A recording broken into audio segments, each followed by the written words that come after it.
We know enough about psychology now to know that almost all of the positive emotion that you're going to experience in your life, and positive emotion is analgesic, by the way, right? It actually quells pain. So it's not just positive, it also gets rid of negative, which is a big plus. Almost all the positive emotion that you're going to feel in relationship to a goal. Because you feel positive emotion as you approach a goal. And so if you want to feel positive emotion, then you need a goal. And then you might think, well, if you want to maximize that positive emotion, which is enthusiasm and also what pulls you out into the world as well as feeling good, then you need the best possible goal. Well, because that's going to engage the largest segments of your being. Like if your goal is too narrow, then a bunch of you isn't going to be on board for it, you know? If the goal is well developed and multifaceted, then all of you can partake in that. Even your negative elements, even your anger and your fear can get on board with that, let's say. So you need a goal, man, that's worthy. You got to think, you need a goal that justifies the tragedy and malevolence of life. That seems to be the bottom line. Now maybe you think, well, there's no goal that can do that. It's like, well, there are still better and worse goals. So, and I'm not convinced that there are no goals that can do that. I think that's an open question. You'd never know that until you pursued the proper goal long enough to find out who you would be as a consequence of pursuing it. So that's also your destiny or your existential voyage, right? It's also not something that anyone else can do for you. Someone can say, get your act together for Christ's sake and get at it. That'll make the world unfold best for you, but there's no way you can know that without doing it. So, and unless you think you've done a particularly stellar job of that, then you have no reason to doubt its potential validity. So plus, like crickets are telling you this, and so you had a potential future self, which would be in potential everything that you could be.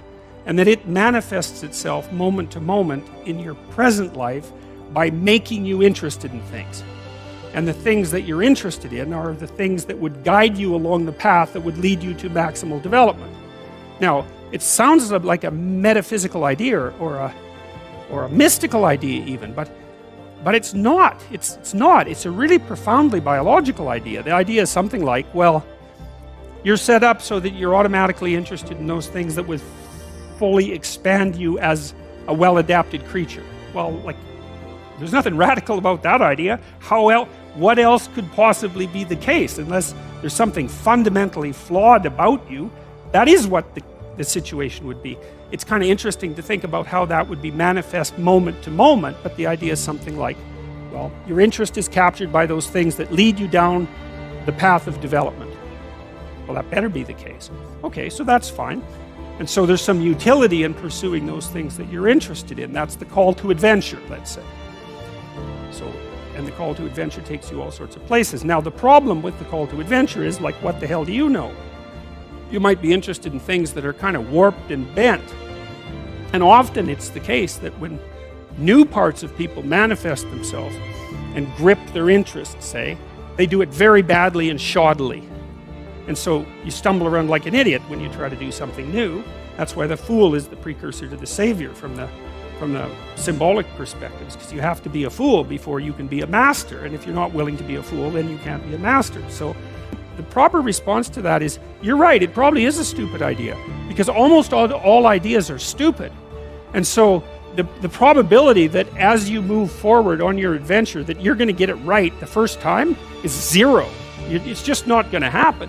And so then you might think, well, maybe I'll just wait around until I get the right idea, and which people do, right? So they're like 40-year-old, 13-year-olds, which is not a good idea. And so they wait around until it's waiting for Godot, until they finally got it right. But the problem is you're too stupid to know when you've got it right. So waiting around isn't going to help, because even if the perfect opportunity manifested itself to you in your incomplete form, the probability that you would recognize it as the perfect opportunity is zero. You might even think it's the worst possible idea that you've ever heard of anywhere. Highly likely. And so you can take these tentative steps on your pathway to destiny, and you can assume that you're going to do it badly. And that's really useful, because you don't have to beat yourself up. It's pretty easy to do it badly. But the thing is, it's way better to do it badly than not to do it at all.